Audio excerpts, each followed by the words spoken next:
Have you ever noticed how strange human beings are? We know that staying up late makes us miserable.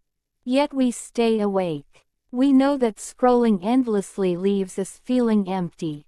Yet we keep scrolling. We know the relationship is hurting us. We know the habit is destroying us. We know exactly what needs to change. And somehow, nothing changes. For a long time, people call this laziness. A lack of discipline. A lack of motivation. But what if that's not true? What if the real reason is much deeper? Because sometimes the hardest thing in life isn't figuring out what to do. It's becoming the person who can actually do it. You are not stuck because you don't know enough. Most people spend their lives searching for answers. Another book, another podcast, another video, another strategy. They believe that one day they'll finally learn enough to change. But here's the strange part. Many people already know exactly what they need to do. They know how to improve their health. They know how to stop procrastinating. They know how to build better habits. They know. The problem isn't knowledge. The problem is that knowledge and action live in different parts of the mind. Understanding something doesn't automatically make us capable of doing it. And that's where the struggle begins. Reason 1. Familiar pain feels safer than unfamiliar change. The human brain has a job. And that job is not to make you happy. It's to make you feel safe. Which sounds helpful, until you realize how the brain defines safety. Safety is not happiness. Safety is familiarity. Anything familiar feels predictable. Anything predictable feels safe. This is why people stay in jobs they hate. Relationships they've outgrown. Habits that slowly drain them. Not because they enjoy suffering, but because suffering they understand feels less frightening than a future they can't predict. The unknown asks us to trust ourselves. The familiar asks nothing. And for many people, that feels easier. Reason 2. The fantasy is more comfortable than the reality. There is something oddly comforting about imagining a better life.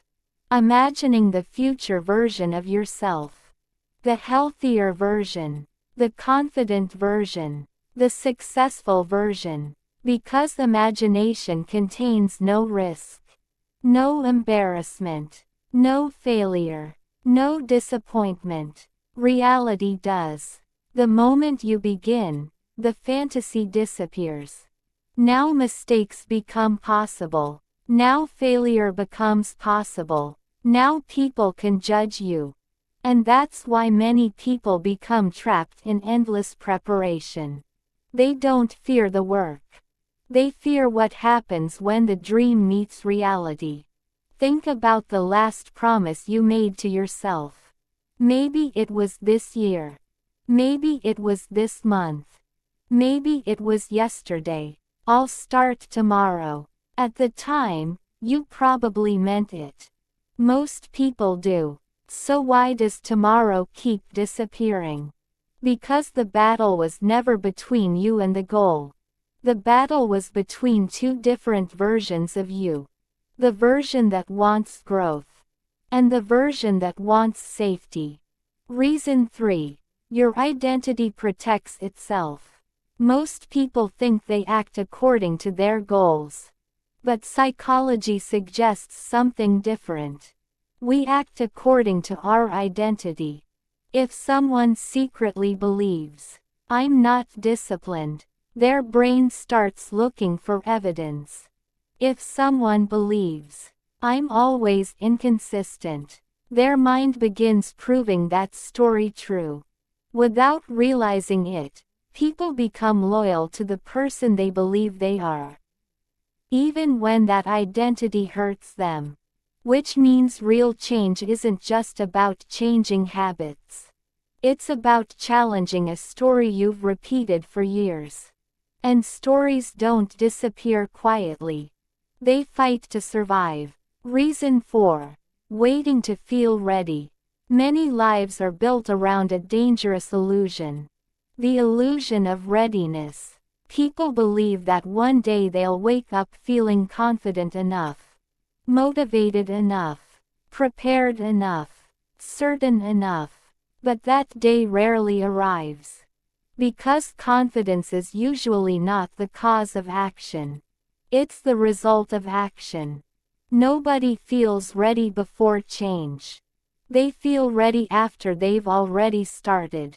And yet countless people spend years standing at the edge of their lives, waiting for a feeling that was never supposed to come first. Reason 5. Growth requires grief. This is the part nobody talks about. Every new version of you requires losing an old one.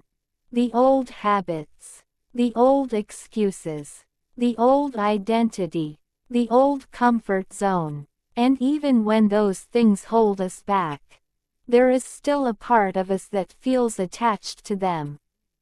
Because they are familiar. Because they are ours. Because we've spent years becoming them. Growth is exciting, but it can also feel like grief. The grief of letting go. And many people aren't resisting success. They're resisting the loss that success requires. The people who eventually transform their lives don't suddenly become fearless. They don't suddenly discover a secret. Instead, something quieter happens. They stop asking, "What should I do?"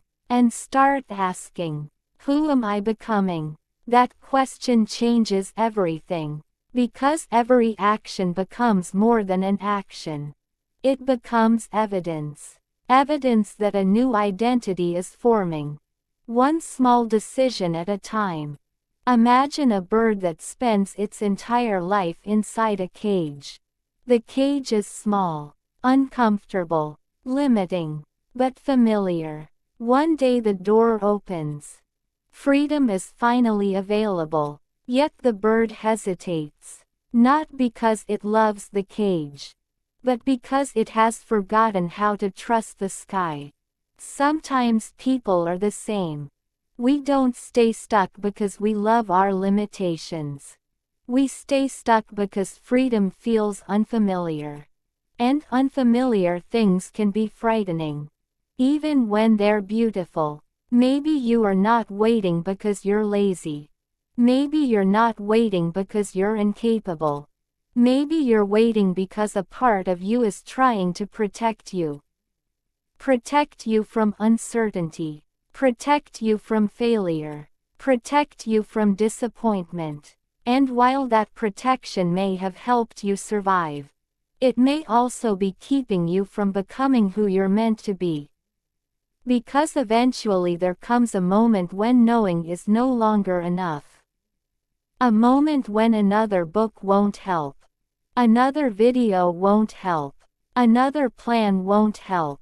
Because the answer was never missing. The answer was already inside you. The only thing left is to trust yourself enough to take the first step. And perhaps that's the real psychology of people who know exactly what to do, but never do it. They aren't searching for more answers. They're learning how to become someone new.